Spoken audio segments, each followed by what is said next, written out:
नमस्कार मित्रांनो, स्वागत आहे तुमचं पुन्हा एका नवीन अशा रोमॅन्टिक लव्ह स्टोरीमध्ये. तर मग चला सुरुवात करूयात आजच्या भागाला. तुला तुझा बिझनेस वाढवायचा आहे ना, त्यासाठी तुला सगळ्यांच्या ओळखी होणं गरजेचं आहे. आणि इथं आलेले सगळे गेस्ट माझ्या फार जवळचे आहेत. नाव कम. मिस्टर शहा तिला हाताला पकडून स्टेजकडे घेऊन गेले. गाथा सेजलकडे पाहत होती. तिच्या डोळ्यात अजिबात कुठलाच भाव नव्हता. कदाचित त्याचं असं वागणं तिला माहीत असावं. मिस्टर शहा ऐका ना. गाथा त्याला थांबवण्याचा प्रयत्न करत होती, पण ते तिला जबरदस्ती स्टेजवर घेऊन जात होते. ते स्टेजवर आले. समोर मोठा केक होता. त्या दोघांना पाहून बरेच गेस्ट कुजबूज करत होते, पण मिस्टर शहांना त्याची पर्वा नव्हती. पण गाथा मात्र बरीच अनकम्फर्टेबल फील करत होती. पण ही त्याच्या घरची पार्टी होती आणि विशेष म्हणजे तो आता तिचा बिझनेस पार्टनरसुद्धा होता. त्यामुळे तिला त्याला काही म्हणताही येत नव्हतं. Come on, cut the cake. पण मिस्टर शहा तुमच्या वाईफला वाईट वाटेल, त्या इथे असायला हवेत. शी इज व्हेरी मॅच्युअर वुमन. तिला या सगळ्यांची सवय आहे आणि मुळात ती शाय नेचरची आहे. ती अशा सगळ्यांमध्ये मिक्स होत नाही. Now cut the cake. Mister Shah please माझ्यासाठी त्यांना एकदा इथे बोलवा. ओके. ते चेहऱ्यावरती खोटी स्माईल आणून बोलले आणि सेजलकडे पाहू लागले. त्यांनी तिला स्टेजवरती येण्याचा इशारा केला आणि ती घाबरत घाबरतच स्टेजवर आली. गाथाने तिला तिच्या जागी उभं केलं. सेजल गाथाकडे पाहत होती. मिस्टर शहांना ते आवडलं नाही, परंतु समोर एवढे गेस्ट असल्यामुळे त्यांनी सेजलला नाही म्हणता आलं नाही. हा तुमच्या दोघांचा दिवस आहे. केक तुम्ही दोघांनी मिळून कट करायचा. गाथा टाळ्या वाजवून मागे सरकली आणि सेजलने भीत भीतच मिस्टर शहांकडे पाहिलं. त्यांना राग आलाय हे तिला माहीत होतं. तिनं खाली मान घातली. कमॉन यार अमित, कट द केक. गेस्टमधून कुणीतरी बोललं आणि मिस्टर शहांनी एक दीर्घ श्वास घेत सेजलचा हात हातात घेऊन नाखुशीनं केक कट केला. केकचा पहिला तुकडा सेजलनं मिस्टर शहांना भरवला, पण त्यांनी तो तुकडा तिच्या हातून घेऊन सेजलला न भरवता गाथाला भरवला. सेजलला त्यावेळी फारच अपमानास्पद वाटलं आणि ती पुन्हा स्टेजवरनं खाली उतरून तिच्या जागेवर गेली. गाथालाही हे पटलं नाही, परंतु तिचा नाईलाज होता. Ladies and gentleman, let's dance. Music please. Mister Shah बोलले आणि म्युझिक लाऊड झालं. सगळे आपापल्या पार्टनरसोबत मस्त डान्स करत पार्टीचा आनंद घेत होते. गाथा, dance? I am sorry mister Shah, पण मला उशीर होतोय, मी निघते. इतक्या लवकर? आता तर खरी पार्टी सुरू झाली आहे. आईची तब्येत बरी नाही आहे. मुलं तिला त्रास देत असतील ना, म्हणून मला जावं लागेल. अरे समीर आहे ना मुलांना सांभाळायला. नो नो, तो पार्टी संपेपर्यंत तू अजिबात कुठे जायचं नाही आहे. Come on dance. Mister Shah जबरदस्ती तिचा हात पकडून तिला सगळ्यांमध्ये नेत डान्स करू लागले. गाथाला आता खूपच राग येत होता, पण ती जर चिडली तर सगळं बिघडेल म्हणून ती रागावर कंट्रोल करून शांत होती. डान्स करताना मिस्टर शहा तिच्या पाठीवरनं तिच्या बॅकवरनं हात फिरवत होते आणि आता मात्र ती फारच संतापली. एक्सक्यूज मी असं म्हणत ती सरळ तिथून निघून गेली. मिस्टर शहा तिच्या मागे गेले. व्हॉट हॅपन गाथा? मिस्टर शहा मला घरी जायचंय, बाय. ती रागात बोलली. वाय? कारण तुम्हाला माहीत आहे. So please let me go. No no no, तू आताच नाही जाऊ शकत. ही पार्टी खास आपल्या मैत्रीसाठी ठेवली आहे. मिस्टर शहा, माझ्यावर कोणीही कसल्याही प्रकारची जबरदस्ती करू शकत नाही आणि ही पार्टी तुमच्या ॲनिव्हर्सरीची आहे. सो बेटर राहील तुम्ही हा वेळ तुमच्या मिसेसला द्यावा. तुला एकदा सांगितलं ना, तू जाऊ शकत नाही. मला तुझ्याशी थोडं बोलायचं आहे, कम. असं म्हणून त्यांनी तिला पार्टी एरियापासून थोडं दूर नेलं. लिओ मी मिस्टर शहा. ती त्यांच्या हातातून तिचा हात काढून घेत बोलली. हे काय करताय तुम्ही? Don't cross your limits. गाथा चिडून बोलली. आय एम सॉरी, पण मला तुझ्याशी बोलायचं होतं आणि तिथे सगळ्यांसमोर बोलणं योग्य नव्हतं, म्हणून मी तुला इथे घेऊन आलो. असं काय बोलायचं आहे? लोक गाथा, मला तुझ्याबद्दल सगळं माहीत आहे. काय माहीत आहे? हेच की तुझं आणि डॉक्टर देसाईंचं मोडलेलं लग्न, तुमचा तो व्हायरल झालेला अश्लील व्हिडिओ. तो कुत्सितपणे हसत बोलला. मग त्याचं काय?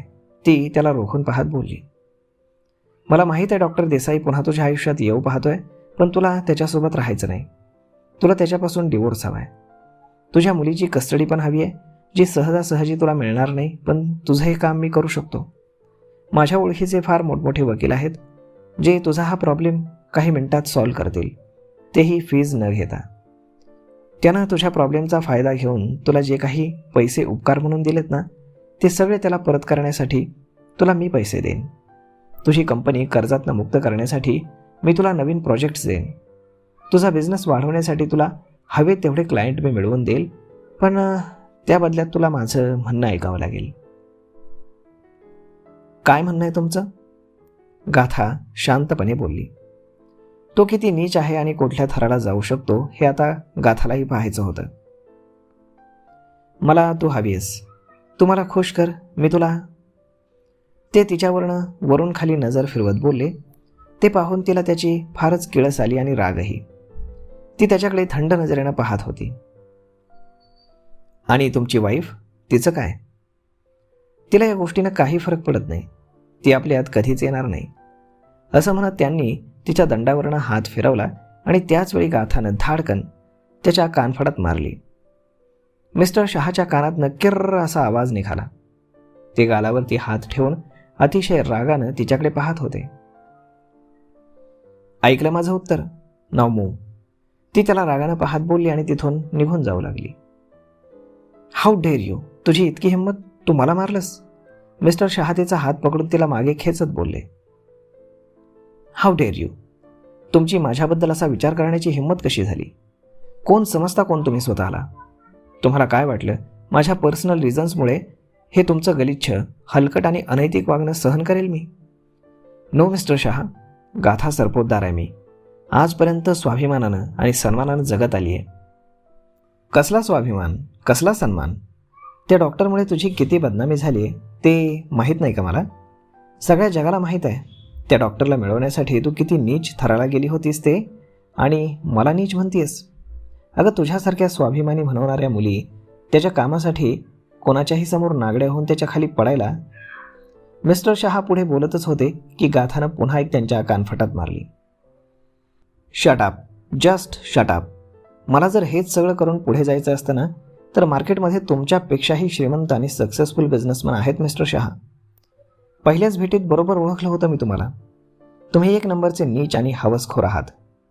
पुन्हा जर माझ्या वाट्याला जाल ना, तर अशी हालत करेन की पुन्हा कधी कुठल्या मुलीकडे ढुंकूनही पाहणार नाही तुम्ही. असं म्हणून ती रागानं तिथून निघून जात होती. तिच्या डोळ्यात पाणी आलं. तिला या सगळ्यांचा खूप राग येत होता, मनस्ताप होत होता. आणि त्यातच समोर उभा असणारा देव तिला दिसला, जो पार्टीमध्ये बऱ्याच वेळापासून तिला शोधत होता. तिथं उपस्थित असणारी इतर लोक त्याला बोलत होती, पण त्याची नजर मात्र तिलाच शोधत होती. त्याला जसा तिचा प्रेझेन्स जाणवला, त्यानं तिच्याकडे पाहिलं आणि प्रेमानं पाहत हसला. तिनं पळत येऊन त्याला गच्च मिठी मारली. सगळे त्यांना शॉक होऊन पाहत होते. तोही शॉक झाला. कदाचित आपण इतके दिवस झाले तिला इग्नोर करतोय आणि आता असं अचानक समोर पाहून तिला भावना अनावर झाल्यात असं त्याला वाटलं, आणि तो खूप खुश झाला. कुणाचीही पर्वा न करता तो तिला तसाच मिठीत घेऊन उभा होता. लोक आजूबाजूला पाहून कुजबुज करत होते. ते पाहून गाथा देवपासून दूर झाली आणि तिथून निघून बाहेर गेली. एक्सक्यूज मी, असं म्हणून देव पण तिच्या मागे गेला. ती पार्किंगमध्ये येऊन तिच्या गाडीजवळ त्याला पाठमोरी उभी होती. गाथा, त्यानं तिला आवाज दिला, पण ती वळाली नाही. I am sorry. मी काय? तुम्ही? आणि कशासाठी सॉरी म्हणताय? ती रागात येऊन त्याला वळून पाहत बोलली. तिच्या डोळ्यात पाणी आणि अत्यंत वेदना जाणवत होत्या. व्हॉट हॅपन गाथा? अजून काय होणार आहे देव? इतक्या दिवसात ती त्याला आज पहिल्यांदाच देव म्हणाली होती. ते पाहून त्याला आनंद तर झालाच, पण तिच्या चेहऱ्यावरचं ते दुःख पाहून तो आनंद लगेच मावळला. तो मला इतक्या घाणेरड्या नजरेनं पाहत होता फक्त तुमच्यामुळे. त्यानं मला घाणेरडा किळसवाना स्पर्श करण्याची हिंमत केली तुमच्यामुळे. स्वतःचं काम काढून घेण्यासाठी माझ्यासारख्या मुली कुणापुढेही नागड्या होऊन. तिला बोलताना श्वास आणि अश्रू अनावर होत होते. गाथा, तो शॉक होऊन तिच्याकडे पाहत होता. हे सगळं तुमच्यामुळे होतंय देव. का तुम्ही माझ्या आयुष्यात आलात देव? का? ती त्याची कॉलर पकडून अतिशय दुःखी आणि केविलवाण्या स्वरात बोलली. तिला या गोष्टींचा इतका त्रास होत होता की ती लगेचच घेरी येऊन त्याच्या अंगावर पडली आणि तो घाबरला. गाथा, गाथा. त्यानं तिला सावरलं, परंतु तिला शुद्ध नव्हती.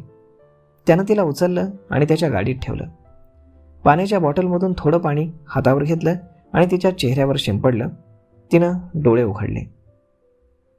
गाथा. तिचा हात पकडून तो तिचे पल्स चेक करत काळजीनं बोलला. ती त्याच्याकडे एकटक पाहत होती. त्यानं तिच्या डोक्यावरनं प्रेमानं हात फिरवला आणि खिशातल्या रुमालानं तिच्या चेहऱ्यावरचं पाणी पुसलं. तिचे डोळे पुन्हा भरून आले.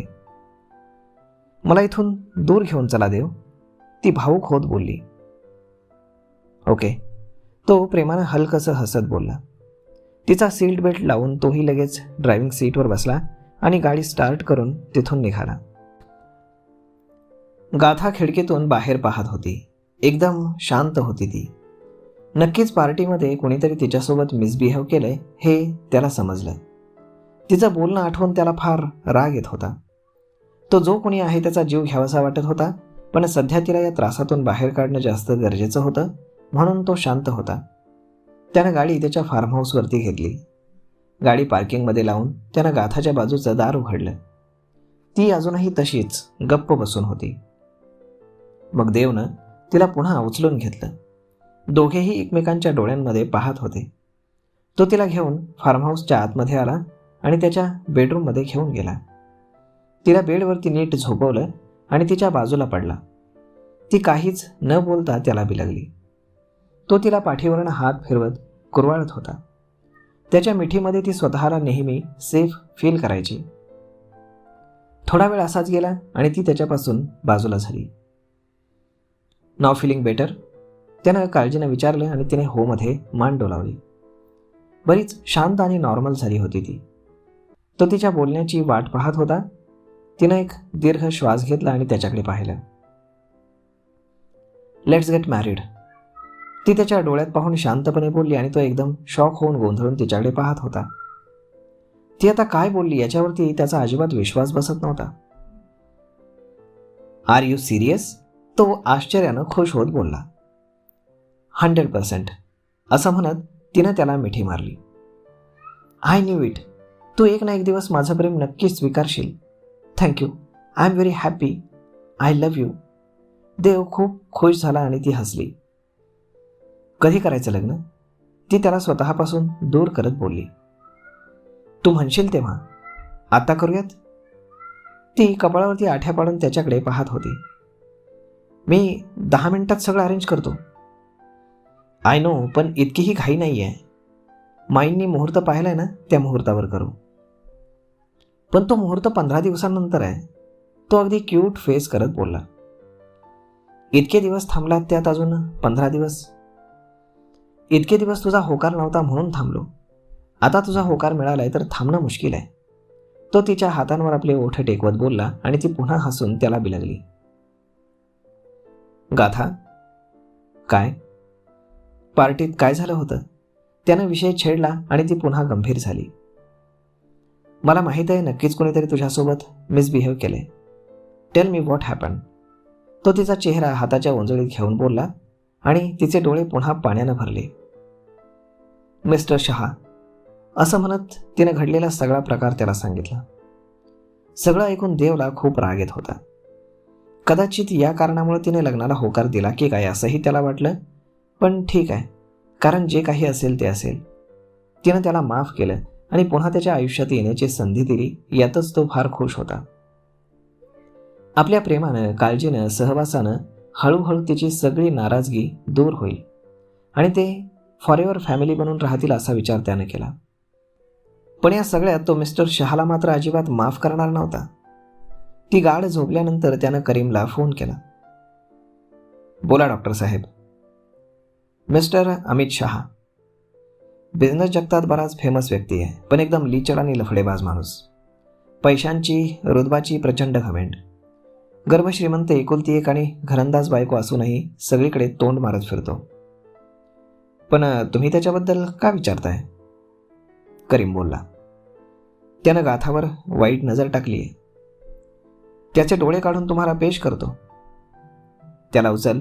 पुढे त्याचं काय करायचं, काय ठेवायचं ते मी सांगतो. ओके साहेब. एवढं बोलून करीमनं फोन ठेवून दिला. देव थोडा वेळ गॅलरीत उभा राहून विचार करत होता. त्यानं सिगरेट संपवली आणि आत आला. गाथा बेडवरती शांत झोपली होती. त्याने तिला ब्लँकेटनं नीट कव्हर केलं आणि तिच्या बाजूला पडला. यानंतर तुला कोणीही वाईट नजरेनं पाहण्याची हिंमत करणार नाही, असा धडा शिकवेन मी त्या नीच माणसाला, असं मनातच म्हणत त्यानं तिच्या कपाळावर आपले ओठ टेकवले आणि डोळे मिटले. तर मग मित्रांनो, गाथा लग्नाला तयार झाली आहे. परंतु पाहूयात लग्न होणार का, की अजून काही प्रॉब्लेम्स तयार होणार. तर मग मित्रांनो, आजचा हा भाग, ही लव्ह स्टोरी तुम्हाला कशी वाटली हे तुम्ही आम्हाला कमेंट करून नक्कीच सांगा. आणि जर आवडली असेल तर आपल्या जवळच्या मित्रमंडळींसोबत देखील हा व्हिडिओ तुम्ही शेअर करायला विसरू नका. धन्यवाद.